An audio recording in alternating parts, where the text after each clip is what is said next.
Hey there, welcome back to Supercharged Fridays.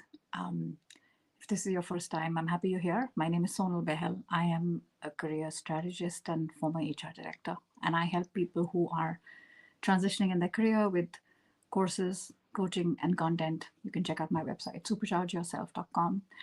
And what I do, if you're coming for the first time, and this is a slightly different Supercharged Fridays on Friday. What I do typically what I used to do typically on these Fridays would be bring in a guest. But for the last year or so, I am pretty much by myself, and I do like an ask me anything. Today's is different. I was planning to talk today about my job search masterclass, which is the coming Tuesday, 11th of December, but that is put on the side for now. And today is going to be different. So if you're watching me right now, could you give me a quick thumbs up in the comments, or let me know if you can hear me and see me properly, so that I don't sort of continue if there are any tech issues. Just let me know, hey, Sonal, all good. Let me know in the comments. And if you have no idea what's happening today, I promise, I will tell you what's going on. So just, yeah, a little update would be good. A quick thumbs up, anything would be helpful. Voice and video are fine. Thank you, Bharat. I appreciate it. So today I want to talk about someone that I didn't actually know very well, but has had an impact on me and has probably had an impact on thousands of people that he has not met with either. I'm talking about Ed Hahn. Now, Ed, I don't like talking about him in past tense because, yeah, this is a very personal thing. I don't know if you believe in spirits, but I don't like too much of past tense because it only focuses on the human body. But okay, for the purposes of today, let's keep this simple. So, yeah, Ed was a recruiter, technical recruiter in the New York City area. And through his word, through his messages, through his blogs, was reaching thousands of people. And he would do this daily, like on Twitter, and then Twitter became LinkedIn, and it was every day. He had a practical tip for anyone who was in active job search mode. Ed knew how to help, and he had a lot of empathy from that place. So what happened was, for the past, I would say, year and a half to 2 years, those updates continued, but he also shared with us about his cancer diagnosis. And over the last few weeks, I think things deteriorated quite fast, much to some of our like angst. A lot of us were thinking that, I was thinking he might just be getting better, and he would share these updates. And unfortunately, that is not the case. So I wanted to talk about it today because there's a few things he's taught me in our very limited time together that I think, it's good to share. My only real regret is I wish I had said this to him. I wish I had said this to him. But I also think, there might be somebody in that spirit world who might be listening. So today I'm doing this with the utmost love and respect. So this is not in, not in jest. I do like to laugh. And the reason I'm sharing this with you is because Ed was a guy who liked to laugh and had a wicked sense of humor. So I think we need to celebrate that. We need to celebrate his life. So that is precisely what I'm going to be doing today. And if you've got stuff to share, bring it in. Oh gosh, I can see comments coming in already, which is brilliant. Michael LeBlanc, thank you for being here. Listening ear, shoulder to lean on. That means a lot. I hope that somehow this also reaches his family, because I know this must be a very difficult time for them. But, we can also derive a bit of solace from the fact that, hey, wow, my dad, my husband, yeah, he was pretty popular. Yes, yes, he was. Yes, yes, he was. So we're going to talk about him today. Okay. So today, just to ensure, because I do these open office hours for job search, I'm not going to be addressing those questions today. So if you've got them and they're like super duper urgent, please join me next Friday and we can talk about that. But today we will focus on Ed. That is the intention. So before I get started, I do want to say there are probably people in the audience who knew him better than I did. Okay, so just take this from the point that, yeah, my I got to know him a couple of years ago, and I asked him to come to my LinkedIn live like this, and we had a talk about applicant tracking systems, and he readily said yes, and I converted that to a podcast. So that's our interaction was really limited, and yet profound impact, right? So I'm going to go back and see what is going on in the comments. Thank you so much. Rest in peace, brother. I appreciate this. Such a beautiful note, Michael. Thank you so much. All right. Edhan is the man. Is the man. Thank you for being here. Yeah, feel free to. Hi, Virginia. Thank you for being here. I know you said you're out of town. Yeah, I mean, check out my LinkedIn because his I've tagged his name, and I talked about him in the beginning as well. Hearts and minds. Tip for day. I'm going to talk about all of this stuff. Magnificent soul, 1 in a million. Say it now. Yeah, Katrina, you're absolutely right. He gives so much of himself to job seekers, his mindset and focus. I love that, Kenneth. That is so true. He was the same person online and offline. I haven't met him offline, but I somehow know this to be true. I know this to be true. So, what are the few things I've learned from Edhan? I've taken notes. I brought my A game. Okay. Ed is watching. Ed is watching, and I brought my A game. First thing I learned from Ed was a sense of humor discussing the driest of topics. Okay. Applicant tracking systems is not something that comes to mind for doing like stand up comedy or for cracking a joke. But he wasn't afraid to have a good laugh once in a while and not take himself too seriously. That is an important thing that I'm taking away because this is not easy, right? In fact, even towards the last few months of his life, when things were looking particularly bleak, there would be like a joke cracked in there, and there would be a funny moment in there, and I think that matters. That matters a lot. So I really, I think this emphasized the sense of humor. That was the first thing I've learned. Let me know if this resonates as well. Mean people. Yeah, Virginia. I'm coming to that. I'm coming to that. You're ahead of me. You're ahead of me. Okay. Then the second thing I learned from him is his listening skills. Now, for those who are interested in like job search and what happens when you apply to a role and it goes into this sort of AI database, a couple of years ago, Ed, so that's the topic that he and I talked about. And if you haven't watched that, I do recommend you watch it. It's on YouTube. And if you go to his profile, he's so kind. It's still on his featured section in his profile. And the reason is because he knows this topic is going to be helpful. And he listened so attentively during that 1 hour we had together. And when I would say something and it would resonate, and he'd be like, yes, exactly. He was so enthusiastic, considering that he'd worked with half a dozen applicant tracking systems and answered these questions, I kid you not, probably hundreds of times. Hundreds of times. But that day, he showed up saying, I want to be of service. I want to teach. So I am taking away deep, intense listening skills as well as enthusiasm about a topic that he'd done so many times. But he continued to be excited about it. And I think that says something, right? Just making sure I haven't missed these topics. ATS was one subject Ed did take seriously. Yes. And I agree.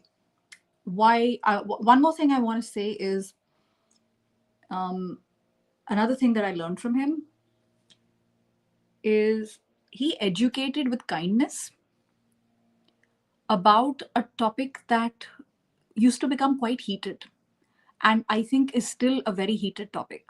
Listen, when it comes to any topic and you want advice, you will get 10 different words, 10 different ways of approaching it.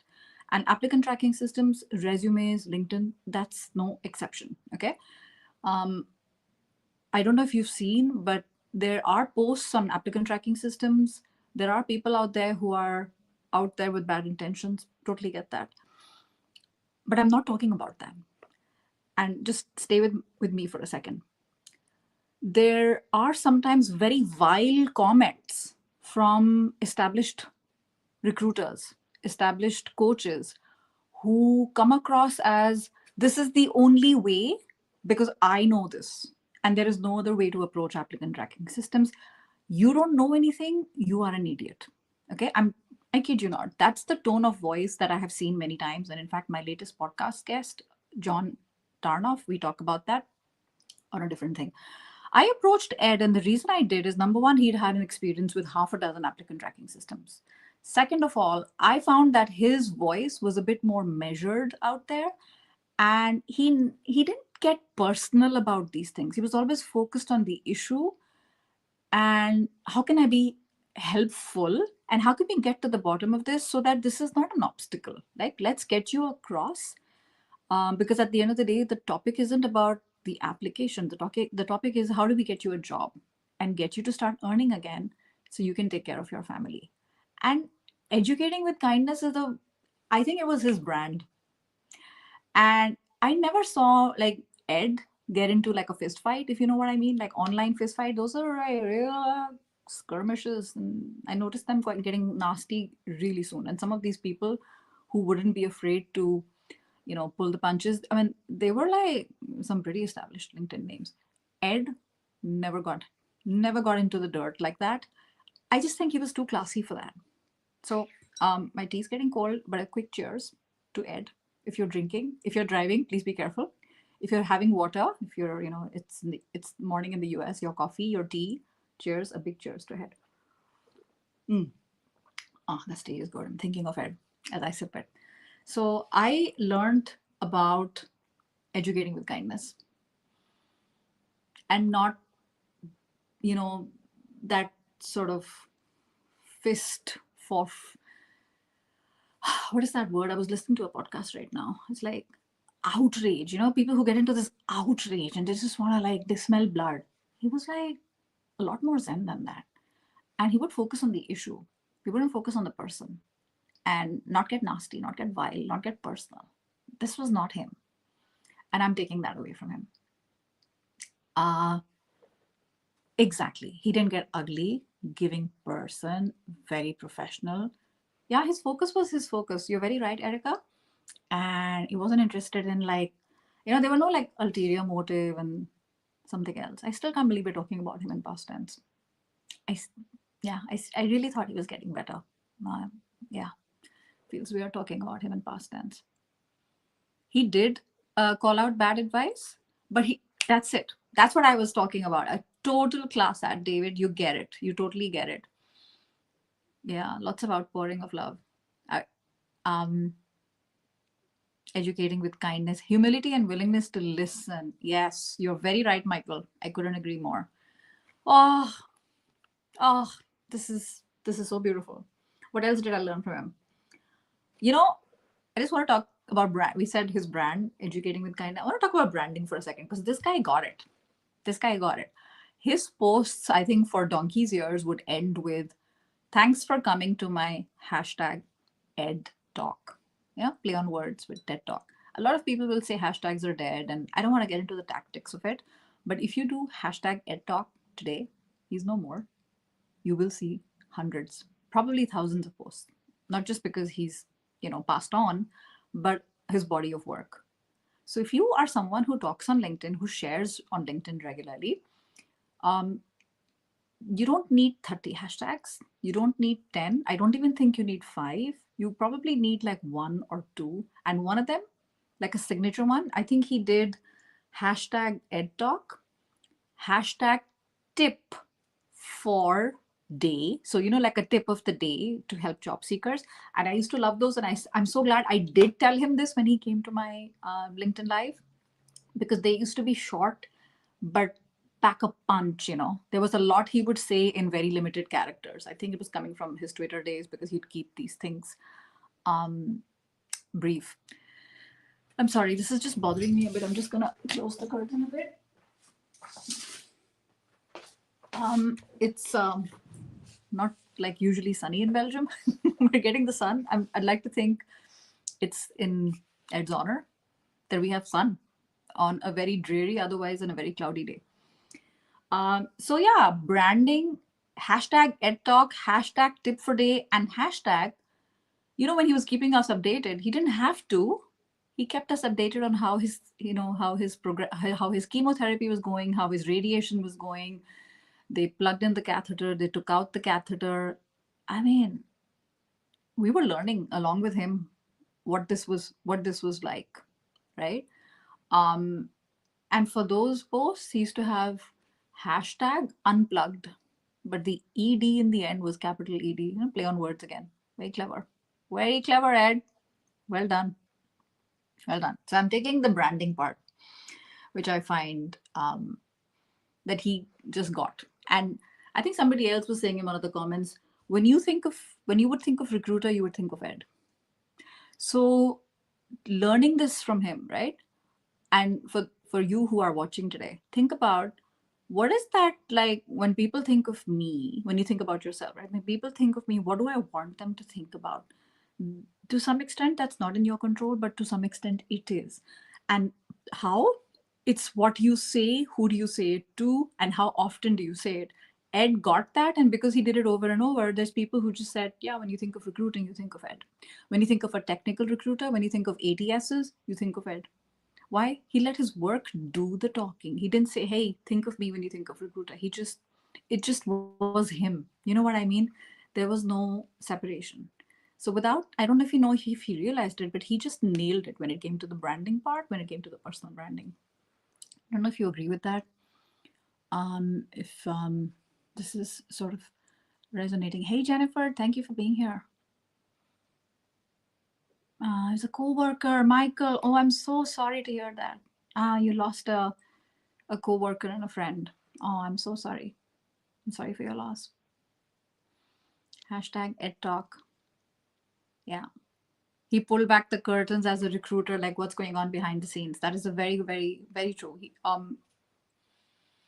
Ed was very good at that, for sure. Impact his community. Yeah, for sure. All right. What else did I learn from him? I'm just going back to the Maya Angelou quote. People may forget what you said, forget what you did, but they'll never forget how you made them feel. Ed was like, I see you. I hear you. That matters. Because in a world where a lot of times people don't respond to the question, hey, how are you? Even when the question is asked, it's not even asked with the intention of knowing the answer. You know what I mean? The world we live in today, hey, how are you? Move on. He'd be the guy like, hey, how are you? And he'd be like this. I think that matters because he made you feel like, I get it. I know what it's like. I'm here. I'm not going anywhere. How did he make you feel? So this is what I'm learning. So when you are in the company of others, it's not even so much about actions. It's how do you make them feel? How do people feel when they're around you? They feel good. They feel safe. Like he gets me. He'll get it done. I feel like I'm in the right place. That matters. And Ed was very good at that.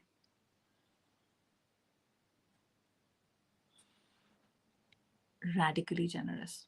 Diana, very true. Very true. Right? Yeah, so I've learned this for sure from Ed's experience. People will forget what you said, never forget what you made them feel. Yeah, exactly. That's the one. Authenticity matters, relationships matter, being present matters. Very true. Very true. Very true. And, some people have mentioned radical generosity. Like, if you go to his profile, this is the really weird thing. If you go to his profile today, and if you go to the comment section of his profile, so in the profile you can see posts, you can see comments. I think just a day or two before he died, he was out there plugging, helping people. And if you go to his LinkedIn profile under his picture, he's got a link with all the open positions at work. Talk about being helpful till the end. Talk about being helpful till the end. I think he was just like one of those people that was born with, how can I be more use? I don't know what his parents are going through. If his parents are alive, oh my gosh. I don't know if there's anything worse than um, outliving your children. But he probably was born with, how can I be useful? Because he was. Like, I think every step, till the end. How many of us can say that? Truly, with a hand on our heart? How many of us can truly say that? Thank you for being here, Virginia. I really appreciate it.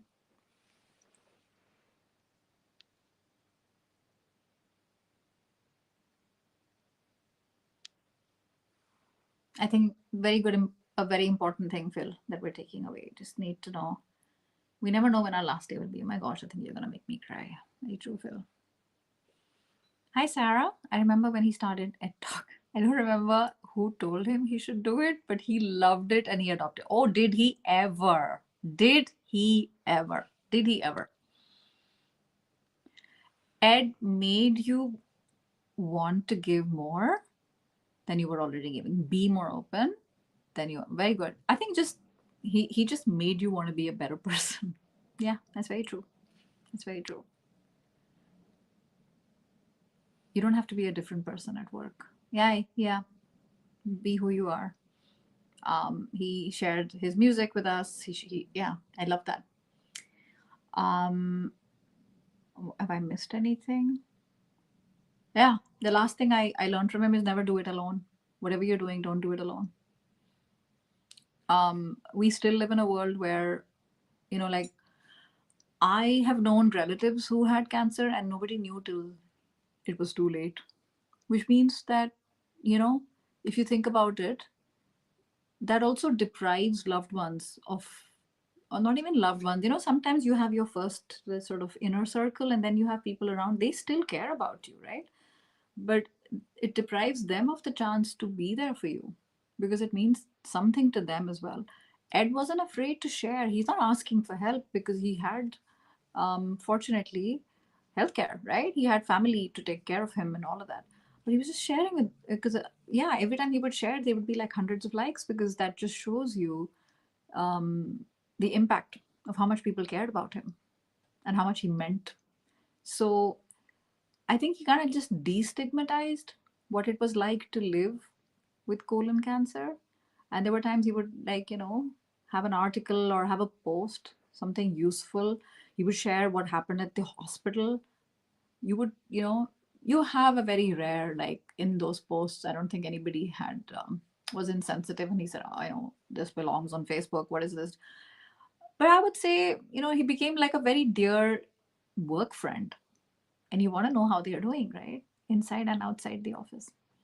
So he wasn't afraid to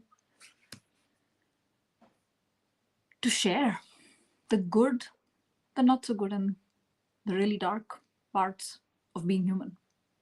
And he did it in his own characteristic style. I think the most recent post he had just before he passed was around Thanksgiving, and he said it's my favorite holiday.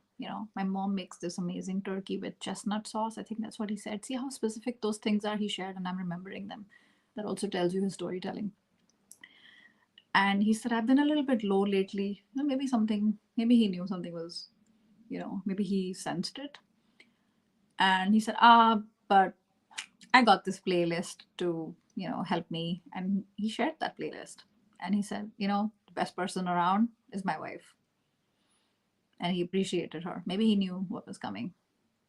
I don't know what it was. I don't know what it's like to be her right now, but he shared that stuff. That takes courage, man. A lot of people don't want to, we want to shy away from all of that because that's private. But I think, like someone said, this is who he was. Same person at work. So yeah, thank you for being here, Phil. Appreciate everybody who's joining here. It means a lot. He was real mensch. Yeah, I know that word. Um, I've been thinking a lot about his colleagues. I was on a team once where someone died, and it was more difficult for the colleagues than everyone. I realized. I same. I was on a team where we lost two colleagues actually in one of my companies, and I was new in that company, so I didn't have attachment. But for the others, it was really hard. We had to enroll. We had to enlist them in therapy. It was very difficult because day to day, the person's seat was there, and remembering everything. Yeah, I completely agree. So I'm just going to do a quick recap because I think I shared a lot, right? So much of us, so many of us have learned so much from Ed. And I talked, what did I share here? His sense of humor about like sometimes very dry stuff, his listening skills, along with his enthusiasm, his support. I forgot to mention his support. He is the only guest of mine on LinkedIn Live who has shared that um, conversation we did. He's the only one who's shared it so many times, or any conversation that I've had. I've had hundreds of guests on LinkedIn Live as well as on my podcast. No one has been this generous about sharing and supporting. That meant something to me. I know we were talking about a specific topic and I know it's content heavy, but he was not like, "Oh, yeah, it's done now. She's going to talk about it." No, he took it upon himself because he knew that this was a service and he wanted to share that. That meant a lot, right? So his listening skills, his support, the Maya Angelou quote, how he made people feel, personal branding, never stopped helping till the very end, educated with kindness, uh, and never did it alone. Never go alone. That's one of the things I have. Yeah, lots of things I've learned from him. He had the best vocabulary. Oh, I love that. I love how specific this is.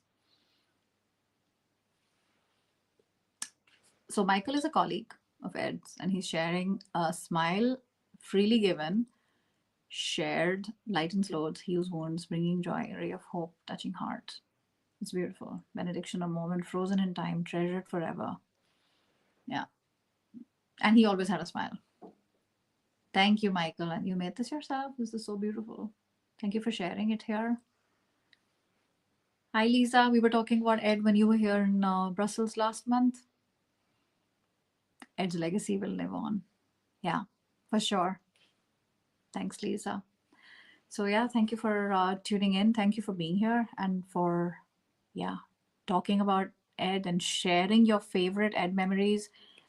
This is live. If you're catching me on the replay, put in hashtag replay. So I, make sure I read every single comment. If you knew Ed from near or from far, and if there's something you want to share, you can, make your own post, hashtag Ed Talk, or you can share it here in the comments. There's a lot I've learned from him, and I'm sure a lot of us have learned from him. And we're going to do our best to continue his legacy, his musical taste. Oh my gosh, I couldn't love this more. Bruce Springsteen. Okay, beautiful. All right, take care of yourselves. Appreciate you joining me in this sort of impromptu in memoriam for Ed. Take really good care of yourself and have a peaceful Friday and weekend. And I should see you at the same time for an open office hours for job search at the same time next Friday, 2 p.m. Central European time. Bye for now.